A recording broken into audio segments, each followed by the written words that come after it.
Welcome back student in the e-learning platform of GS College of Commerce Varda. I am Assistant Professor Amol Patil. Welcome you all. So friend, this lecture for BCom portion subject income tax and topic is income from salary.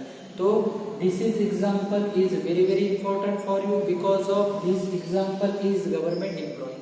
मतलब ये example में आज हम government employ का example solve करने वाले हैं। अभी तक हमने प्राइवेट एम्प्लॉय के एग्जाम्पल सॉल्व किए थे। गवर्नमेंट एम्प्लॉय में थोड़ा सा चेंज होता है और यहाँ पे मोस्ट इम्पोर्टेंट थिंग यह है कि मोस्ट इम्पोर्टेंट बात यह है कि यहाँ पर हम ग्रेड पे वाला एग्जाम्पल सॉल्व कर रहे हैं। इसके पहले भी हमने ग्रेड पे में बेसिक सैलरी कैसे निकालते ये आपको पहले समझा चुका हूँ। फिर भी आज आपके ये एग्जाम्पल में फिर वो रिवाइज हो जाएगा कि ग्रेड पे हमें कैसे निकालना पड़ता है। तो इस एग्जाम्पल में आपको इसी वीडियो के नीचे क्या हो जाएगा, एक डिस्क्रिप्शन बॉक्स मिलेगा, वहां पे आपको क्वेश्चन मिलेगा। उस क्वेश्चन को आप अपने कॉपी में नोट डाउन करिए, फिर मेरे साथ एग्जाम्पल को सॉल्व कीजिए। तो मैं क्वेश्चन को थोड़ा बहुत रीड आउट कर लेता हूँ।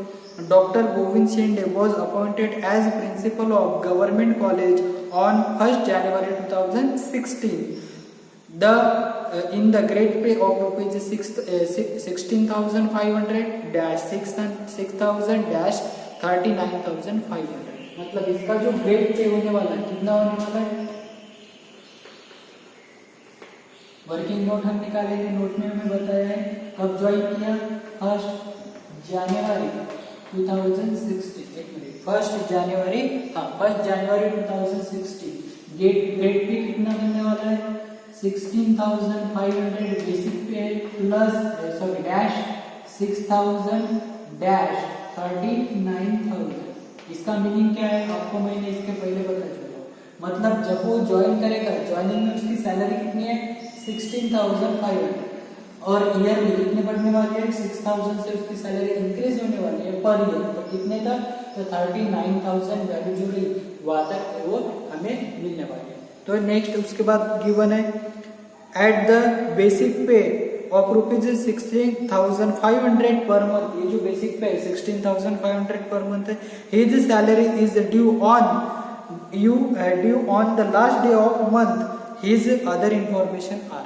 तो जो सैलरी हमें गिवन होने वाली है उसी मंथ मिलने वाली है। इसका मतलब हमारा जो प्रीवियस ईयर है, प्रीवियस ईयर कौन सा है, 1 अप्रैल से स्टार्ट होगा। 1 अप्रैल 2019, 31 मार्च को क्या हो जाएगा, क्लोज हो जाएगा। मतलब 31 मार्च 2020 को हमारा ईयर क्लोज हो जाएगा और स्टार्ट हो जाएगा 31 अप्रैल को, सॉरी 1 अप्रैल। देन उसके बाद गिवन है डियरनेस अलाउंसेस है, सिटी कंपेंसेटरी अलाउंसेस है, फिक्स मेडिकल अलाउंसेस है, एंटरटेनमेंट अलाउंसेस है। ये एग्जांपल में एंटरटेनमेंट अलाउंसेस का भी हम कैलकुलेशन करने वाले हैं क्योंकि ये गवर्नमेंट एम्प्लॉय और गवर्नमेंट एम्प्लॉय के केस में एंटरटेनमेंट अलाउंसेस का क्या होता है वो आज हम ये वीडियो में देखने वाले हैं। उसके बाद his contribution, his provident fund personal है, उसका प्रोविडेंट फंड मतलब पब्लिक प्रोविडेंट फंड है। Next he is provided with rent fee accommodation वाला भी पॉइंट है यहाँ पर। नेक्स्ट टेलीफोन बिल हमें गिवन है। उसके बाद ही पेड पर ही प्रोफेशनल टैक्स भी हमारे पास गिवन है, ही पेड LIC प्रीमियम भी हमारे पास गिवन है। तो चलो हम इसका ग्रेड पे निकालते हैं कि 31 मार्च 2016 को हमारी जो सैलरी थी यहाँ पर निकालते हैं हम ग्रेड पे। 31 मार्च 2016 को कितनी सैलरी थी, 16,500। जब उसने ज्वाइन किया तब उसकी सैलरी कितनी थी 16,500। हर ईयर कितना इंक्रीज हो रहा था, 6,000 से इंक्रीज हो रहा था। इसका मतलब 2017 में कितना हो जाएंगे 16,500 प्लस 6,000 इज इक्वल टू 2017 का कैलकुलेशन हो जाएगा 16,500 प्लस 6,000 इज इक्वल टू जो भी निकल के आ जाएगा कितना हो जाएगा 22,500। देन उसके बाद 2018 में कितनी सैलरी रहेगी, 2018 में टोटल अमाउंट है हमारे पास 22,500। जो भी ग्रेड पे रहेगा यहाँ पर देखो कितनी अमाउंट निकल के आ जाएंगे 22,500। फिर से इंक्रीज हो जाएंगे कितनी से 6,000 से इंक्रीज हो जाएगी। मतलब हमारी सैलरी 2019 में कितने रहेंगे, सॉरी 2018 में कितनी रहेंगी, 2018 में 28,500। नेक्स्ट 2019 का भी हमें ग्रेड पे निकालना पड़ेगा। 2019 में कितनी थी 28,500, इंक्रीज हो जाएंगे 6,000 से। कितने से इंक्रीज हो जाएगी 6,000 से इंक्रीज हो जाएगी। इसका मतलब कितनी बन जाएगी 34,500। कितनी बन जाएगी 34,500। समझ में आ रहा है कि 16 को हमने जब ज्वाइन किया था तब सैलरी कितना था, ग्रेड पे कितना था, बेसिक पे कितना था 16,500। हर साल कितने से इंक्रीज हो रहा है 6,000 से इंक्रीज हो रहा है। तो 17 में कितना हो जाएगा 22,500, 18 में कितना हो जाएगा 28,500, 19 में कितना हो जाएगा 34,500 और 2020 में कितना हो जाएगा 2020 में कितना हो जाएगा। टोटल अमाउंट कितनी हुई 34,500 प्लस 6,000 इज इक्वल टू 40,500। कितना बन जाएगा 40,500। ये हो गया हमारा ग्रेड पे पर मंथ वाली सैलरी। अब हमें ये कैलकुलेट करना है जो हमारा मंथ है मतलब ईयर है, कितने मंथ कौन से ईयर में आ रहे हैं वो हमें यहाँ पर कैलकुलेट करना पड़ेगा। वही हमारी क्या बनेगी बेसिक सैलरी। यहाँ पे मैं लिखूंगा basic salary, basic salary, basic salary. अभी 2019 में यहाँ पर अगर देखते हो 2019 में कितने मंथ आएंगे, अप्रैल से लेकर दिसंबर तक टोटल कितने मंथ बन जाएंगे 9 मंथ। 9 मंथ की सैलरी हमें कितनी मिलेगी 34,500 और बचे हुए जो 3 मंथ है उसमें सैलरी कितनी मिलेगी 40,500। दो तरीके की सैलरी हमें यहाँ पर मिलेगी। तो पहले जो है 9 मंथ में हमें सैलरी जो मिलेगी कितनी है 34,500 इंटू 9। उसके बाद बचे हुए जो रिमेनिंग 3 मंथ है 3 मंथ उसमें सैलरी कितनी मिलेगी 40,500 इंटू 3। ये हो जाएगी हमारी सैलरी। ठीक है, कैसे निकालिए तो अप्रैल से यहाँ पर काउंट करो 2019 में हमारे कौन से मंथ आएंगे अप्रैल, मई, जून, जुलाई, अगस्त, सितंबर, अक्टूबर, नवंबर और दिसंबर। टोटल 9 मंथ हो गए और बचे हुए 3 मंथ जनवरी, फरवरी और मार्च ये जाएंगे हमारे 2020 में। तो 2020 में हमारी सैलरी कितनी हुई थी 40,500। तो हमारा टोटल पे हो जाएगा 3,10,500। ये हो गया 9 मंथ का और बचे हुए जो 3 मंथ का है 1,21,500 मतलब टोटल हमारा बेसिक पे यहाँ पर निकल के आ जाएगा 4,32,000। कितना निकल के आ जाएगा 4,32,000। ये हो गया हमारा ग्रेड पे। समझ में आया सबको हमारा ग्रेड पे कैसे। इसका पहला हमने एक एग्जांपल लिया था, एक एग्जांपल मैंने आपको बेसिक सैलरी में ग्रेड पे में दिए थे, हमारे एग्जांपल में है इसलिए और यहाँ पर आपको क्लियर कर दिया। ये हो गई हमारी बेसिक सैलरी। उसके बाद गिवन है dearness allowances 50% of salary forming part of the salary. जो डियरनेस अलाउंसेस है दूसरी चीज हम लिखते हैं डियरनेस अलाउंसेस। डियरनेस अलाउंसेस कितना है सैलरी के 15%। सैलरी कितनी है 4,32,000 इंटू 50%। 50% कितना हो जाएगा 2 लाख। 50% आएगा 2,16,000। 2,60,000 16,000। ये हो जाएगा हमारा डियरनेस अलाउंसेस। नेक्स्ट उसके बाद गिवन है सिटी कंपेंसेटरी अलाउंस। ये फुल्ली टैक्सेबल वाला एक्सपेंसेस है, ये हमारा फुल्ली टैक्सेबल में चला जाएगा। City compensatory allowance, city compensatory allowance कितना है तो पर मंथ हमें गिवन है 1,500 या फिर 1,500 इंटू 12 कितना हो जाएगा। टोटल अमाउंट हमारे पास आएगी 18,000। टोटल अमाउंट कितनी आ जाएगी 18,000। 1,500 रुपए पर मंथ तो 12 महीने के टोटल कितने हो जाएंगे 18,000। ठीक है। नेक्स्ट इसके बाद सिटी कंपेंसेटरी के बाद हमारे पास गिवन है फिक्स मेडिकल अलाउंसेस। यहाँ पर लिखेंगे फिक्स मेडिकल अलाउंसेस। देखो मेडिकल अलाउंसेस और मेडिकल फैसिलिटी में डिफरेंस है। इसके पहले हमारे पास एक मेडिकल फैसिलिटी भी आई थी, वो हमने फुल्ली एग्जम्प्टेड कर दी थी। ये मेडिकल अलाउंसेस है, ये टैक्सेबल होता है। तो जो भी चीज है कितना है, तो टोटल अमाउंट हमारे पास गिवन है 4500, यहाँ पे लिखेंगे 4500 इंटू 12, तो टोटल अमाउंट हमारे पास बन जाएगी 54,000। टोटल जो अमाउंट है कितनी बन जाएगी 54,000। ये हो गया मेडिकल अलाउंसेस। अगर मेडिकल फैसिलिटी होती है तो फैसिलिटी कब मिलती है, जब आप बीमार होंगे या आपके स्पाउस बोलो या आपके चिल्ड्रन बोलो या आपके जो भी फैमिली मेंबर है वो अगर बीमार होता है, किसी बीमारी से ग्रस्त होता है और उसका अगर आप ट्रीटमेंट करता है तो ट्रीटमेंट के लिए वो अलाउ करते हैं, ठीक है। पर मेडिकल अलाउंसेस ऐसा नहीं, आप बीमार हो ना हो कितने भी बीमारी में पैसे लगे आपको सिर्फ ये अमाउंट फिक्स मिलने वाली है, इसीलिए ये हमारा अलाउंसेस होता है और अलाउंसेस हमेशा टैक्सेबल होता है। नेक्स्ट हमारे पास गिवन है एंटरटेनमेंट अलाउंसेस। तो एंटरटेनमेंट अलाउंसेस का भी कैलकुलेशन हम करेंगे। एंटरटेनमेंट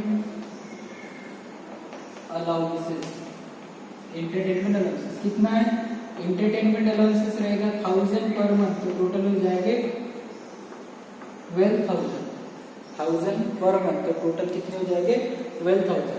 1000 रुपए पर मंथ बोला है तो टोटल हमारे जो भी कैलकुलेशन है टोटल कितना बन जाएगा 12,000। ये एंटरटेनमेंट अलाउंस यहाँ पे हम स्टार मार्क करेंगे क्योंकि यहाँ पे गवर्नमेंट एम्प्लॉय है, इसका डिडक्शन हमें अंडर सेक्शन 16 में मिलता है। तो वो कैसे मिलता है वो हम आगे देखने वाले हैं, उसका कैलकुलेशन जब आएगा डिडक्शन पे हम पहुंचेंगे तब उसका कैलकुलेशन हम करेंगे। प्राइवेट एम्प्लॉय में अब तक कुछ नहीं करते थे, यहाँ पर ही लिखते थे, बाकी डिडक्शन में उसको अलाउ नहीं होता था। पर गवर्नमेंट एम्प्लॉय है तो गवर्नमेंट एम्प्लॉय को एंटरटेनमेंट अलाउंसेस हमें अलाउ होता है। नेक्स्ट एंटरटेनमेंट अलाउंसेस के बाद ही is contributing to his provident fund rupees 5,000 per month. उसका पर्सनल प्रोविडेंट फंड है, अगर उसका पर्सनल प्रोविडेंट फंड है तो वो सैलरी में ऐड नहीं होता। नेक्स्ट उसके बाद he is provided with rent free house whose rent as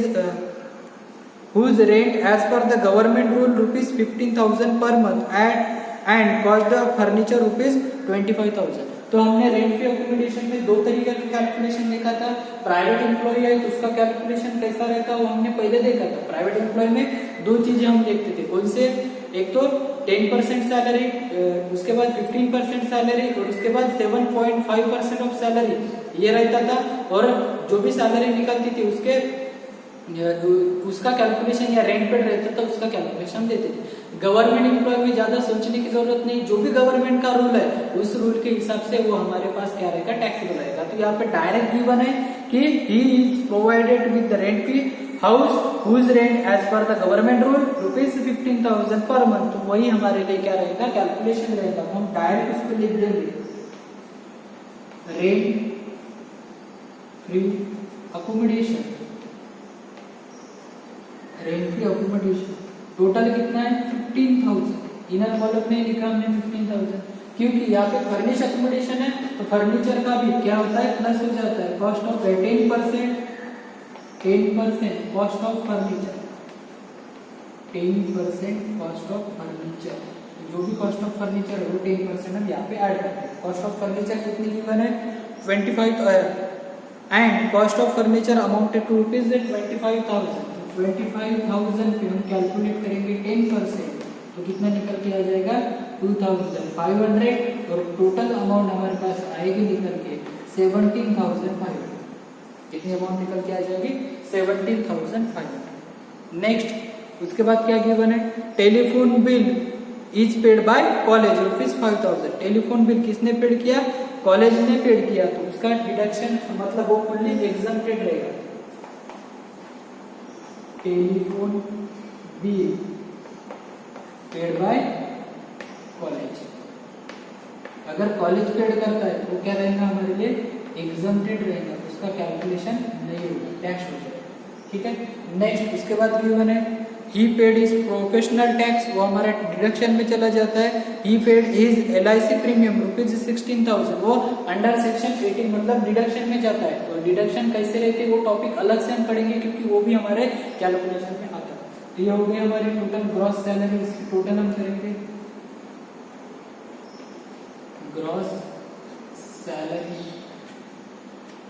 gross salary हमारे निकल के आ जाएंगे 0,058 2 8 8 8 18 88 16 64 20 22 29 then 29 1 4 4 0 5 5 2 1 5 1 6 6 11 12 12 13 plus 4 5 5 6 7 7,39,500 टोटल कैलकुलेशन कितना हो जाएगा 7,39,500। चलो इसकी ग्रॉस सैलरी की टोटल आ गई हमारे पास 7,49,500। तो यहाँ पर हम लिख देंगे ग्रॉस सैलरी टोटल कितनी आ गई, आउटर में लिखेंगे 7,49,500। टोटल कितनी आ गई 7,49,500। देन यहाँ पे हमें डिडक्शन मिलेगा, तो यहाँ पर लिखेंगे डिडक्शन अंडर सेक्शन 16। कौन सा डिडक्शन मिलता है अंडर सेक्शन 16 वाला। तो दो तरीके के डिडक्शन हमारे पास होता है, एक रहता है प्रोफेशनल टैक्स और दूसरा रहता है एंटरटेनमेंट अलाउंसेस। यहाँ पे हम लिखेंगे entertainment allowances. Entertainment allowances as per government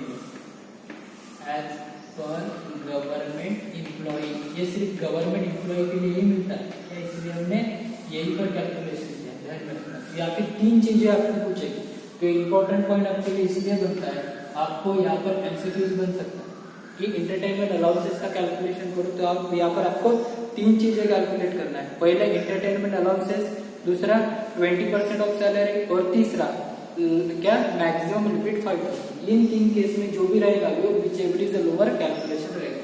तो इंटरटेनमेंट अलाउंसेस हमने निकाला कितना, इंटरटेनमेंट अलाउंसेस यहाँ पर निकाला था कितना है 12,000। इंटरटेनमेंट अलाउंसेस के लिए टोटल कितनी अमाउंट मिले हमें 12,000। देन उसके बाद 20% ऑफ सैलरी, सैलरी कितनी है हमारे पास 4,32,000। इसके अगर 20% करेंगे तो टोटल कितनी निकल के आ जाएंगी 0 0 4 6 और 8 86,400। और मैक्सिमम लिमिट कितनी है हमारे पास, मैक्सिमम लिमिट है 5,000। इसमें से जो भी व्हिचएवर इज लेस रहेगा वो हमारा एंटरटेनमेंट अलाउंसेस का कैलकुलेशन रहेगा, व्हिचएवर इज लेस, जो भी व्हिचएवर इज लेस रहेगा। कितने कैलकुलेशन आपको ध्यान में रखना है कि कौन से, इंटरटेनमेंट अलाउंसेस 1, उसके बाद 20% ऑफ सैलरी, उसके बाद मैक्सिमम लिमिट 5,000। अगर ये तीन केस में जो भी लेस रहेगा वो हमारा क्या रहेगा डिडक्शन यहाँ पर रहेगा। तो कितनी है टोटल 5,000, यहाँ पर कितने आ जाएगा, जो भी वैल्यू कम है वो कितने है 5,000, यहाँ पर टोटल कितने निकल के आ जाएगी 5,000। देन उसके बाद हम क्या करेंगे, प्रोफेशनल टैक्स हमारे पास गिवन है, तो यहाँ पे प्रोफेशनल टैक्स का भी डिडक्शन मिलता है, तो वो हो जाएगा प्रोफेशनल टैक्स हमारे पास गिवन है। टोटल अमाउंट अगर निकालते 2,500, प्रोफेशनल टैक्स कितना है 2,500, इन दोनों का डिडक्शन टोटल हो जाएगा 7,500। इसको हम क्या करेंगे लेस करेंगे, लेस करके आउटर में लिख देंगे, तो टोटल कितनी हो जाएगी 0 0 5 0 0 5 से 5 0 9 7 2 रिमेनिंग 2 4 और 7,42,000 जो हो जाएंगे हमारे लिए टैक्सेबल सैलरी। क्या बन जाएगी टैक्सेबल सैलरी, कितनी बन जाएगी 7,42,000। ये हो गया हमारा एग्जाम्पल यहाँ पर कंप्लीट हो जाएगा। ठीक है, तो कौन सी दो चीजें हमने यहाँ पर नई पढ़ी है, इंटरटेनमेंट अलाउंसेस का कैलकुलेशन नया है और दूसरा ग्रेड पे वाला कैलकुलेशन, ये तो वैसे पुराना ही है, आपको बता भी दिया था, और ये भी यहाँ पर नया आ चुका है। तो ये दो चीजें आपको अच्छे से करनी है, अच्छे से ध्यान में रखनी है, ताकि बाकी चीजें आपको आसान लग जाए। ठीक है, तो यहाँ पर हमने ये जो गवर्नमेंट एम्प्लॉय था इसका एग्जाम्पल हमने यहाँ पर डिस्कस कर लिया।